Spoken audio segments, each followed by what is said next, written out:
This is pretty funny. Ready? So, anyways, 1976 Miss Oscars.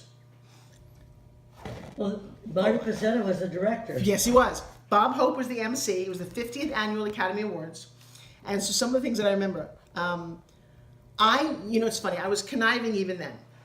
We had a seat in the nosebleed area, right? We were like in the top seats.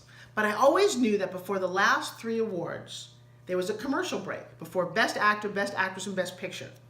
And I said, if I could go downstairs and like sneak in during the bathroom break, I could sit down in the front and see people.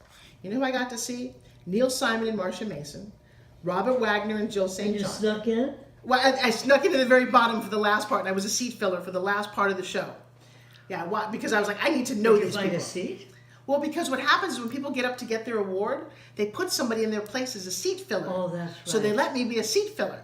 So, Robert Wagner and Natalie Wood.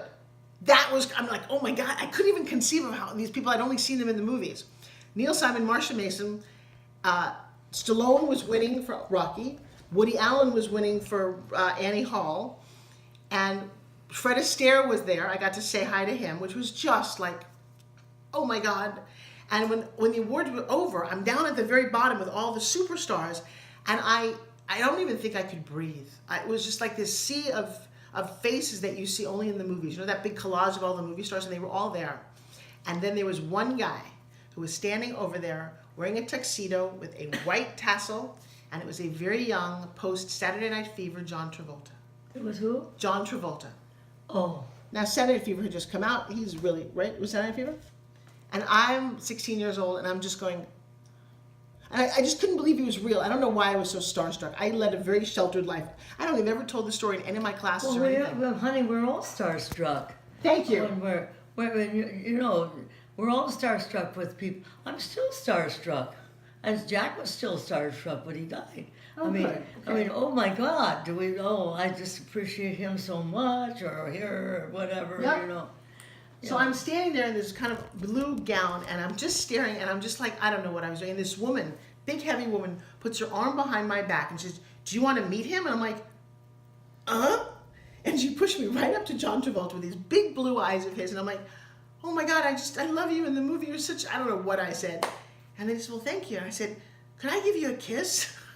And I got this most beautiful kiss, and I was like, oh, I'm just floating. And then I remember this moment, I'm sitting down at the end of all of this, and I had the best time. And I'm sitting waiting to get the car, and Walter Matthau sits down next to me from The Odd Couple. And Charlie Matthau, his kid, was sitting next to him. And Walter looks at me and says, What seat were you sitting in? No, this was at the outside, waiting like a little booth, like a little thing where you're waiting for your valet car. So at the end of the night, I'm sitting there waiting for them to figure out how to get the cars. Walter Matthau, his son Charlie, looks at me. Now, I mean, I love Walter Matthau. Love him. And he turns to me, he's like, this is what happens when you don't win. It takes like an hour to get your car. And I thought, oh, this is so out of the movies. And I thought, oh. Well, I know I was waiting for in the one of the restaurants and it's so famous. The one with the hat on it, you know, Spago? Not Spago's. The Brown Derby. So we're having lunch at the Brown Derby, and I'm going up. We're waiting for our car. Speaking of waiting for your car, and I'm standing there, and I look up and it's Jack Benny. Oh gosh! Wow. Well, you probably don't know who Ben. No, Jack I do know who Jack Benny is. I'm so impressed. Oh my God! Yeah. I met Jack Benny because when I was a little girl, I could hear him on the radio because we didn't have TV, and I could hear him on the radio. So I was so thrilled to meet Jack Benny, and he was just so sweet to us, and we're all waiting for our cars. That reminded me of my waiting for my car. Well, it's kind of funny because, like you said, being all starstruck, I've met lots of celebrities, and the truth is we all have to wait for our cars. We all have to stand in line. I've been to a lot of, one of my favorite Oscar parties was watching Angelina Jolie won her Oscar, and I'm standing next to her dad, John Voight, at Spago's. And it's so funny to come full circle to the John Travolta story. This is what was fun about Hollywood, is I was invited to a Look Who's Talking screening. Remember Look Who's Talking? With John Travolta. And Neil Israel, his wife, had directed it. And I don't remember how I got there. I got close to Hollywood, but not over the edge.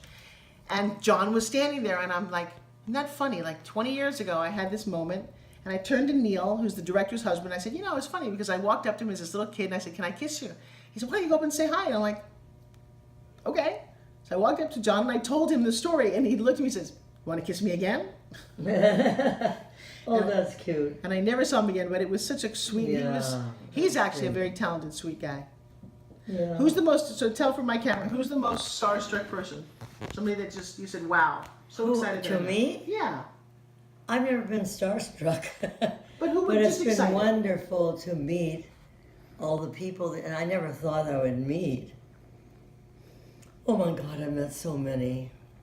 I'm not one who has any favorites. Well, but I like the Betty Davis story is a good story. Oh, the Betty Davis story. Well, Betty Davis, she called up and said, our office, and oh my God, Betty Davis is on the phone, and she wants to meet Jack, and she's only going to be here for like several hours before she has to take her train to San Francisco.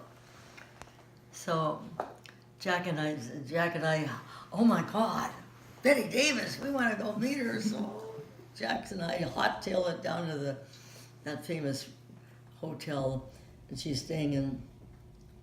And we walk in and she says, how old are you, Jack? And he tells her, he says, I'm a couple years older than you. He said, and she said, you know, I had to meet you because you saved my life. And I was lying in bed and you said I could get out of bed, and I had a terrible back. I couldn't even get out of bed because of my back, but you said I could get out of bed and do it.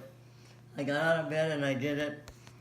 And I owe it all to you. And then she said, oh God, what else did she say? And she said, there's so many things that I can remember. But anyway, that's one of the things that he helped her. And she always said that, she said she'd probably still laying in bed if she had watched Jack on television.